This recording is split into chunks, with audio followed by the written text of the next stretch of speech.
દહેજ રોડ ઉપર એક આમદડા ગામ આવેલું છે। એ ગામના નાકા ઉપર HDFC બેંકની 2 માણસોથી ચાલતી એક નાની શાખા આવેલી છે।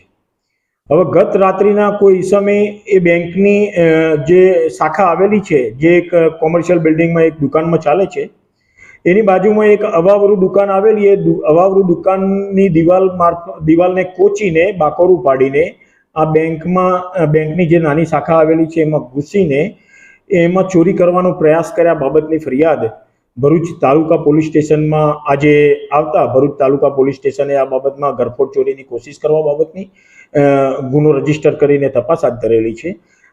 તપાસ દરમિયાન બનાવ હકીકત એવી જણાયેલી છે કે આ 2 માણસોથી ચાલતી બ્રાન્ચ છે।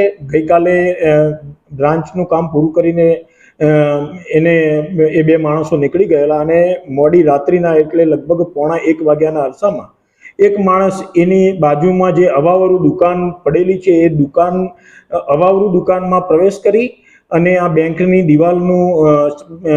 દિવાલમાં બાકોરું પાડીને એક ઇસમ અંદર પ્રવેશ કરે છે। એમાં બેંકની રકમ જે હોય છે બેંકની એક તિજોરીમાં, કે જે વજનદાર તિજોરી છે એ તિજોરીમાં મૂકેલી હોય છે। તો એ તિજોરી ખોલવા માટે સૌપ્રથમ પ્રયત્ન કરે છે। ત્યારબાદ એ એક ઇસમ છે એ આની ચાવી શોધવા માટે પ્રયત્ન કરે છે, પણ સફળ નહીં થતા ગામના નાકા ઉપર એક ટ્રેક્ટર પડેલું એને જણાતા એ ટ્રેક્ટર ત્યાં લાવીને કોઈ દોરડા વડે આ તિજોરીને બાંધીને એને ઘસડીને નજીકમાં જે ખેતર આવેલું છે ખેતરમાં લઈ જઈને પણ એ તિજોરી ખોલવાનો પ્રયાસ કરે છે, પરંતુ સફળ નહીં થતા એ નાસી ગયેલો અને આ રીતે ચોરીનો પ્રયાસ કરવા બાબતનો બનાવ બનેલો છે। CCTV કેમેરા જે બેંકમાં લાગેલા છે એની તપાસ પરથી આ હકીકત તપાસ દરમિયાન જણાયેલી છે।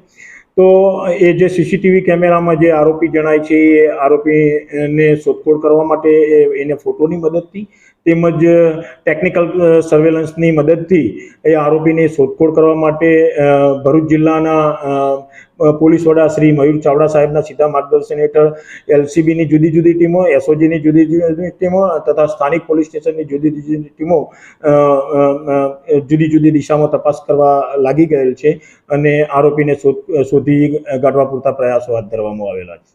તિજોરીની અંદાજે કેટલા રૂપિયા છે? તિજોરીની અંદર 19 લાખ રૂપિયાની રકમ હતી એવું એ બેંકના જે કર્મચારી છે દર્શનભાઈ રાવલ કે જેમની ફરિયાદ લેવામાં આવેલી છે તેઓએ જણાવ્યું।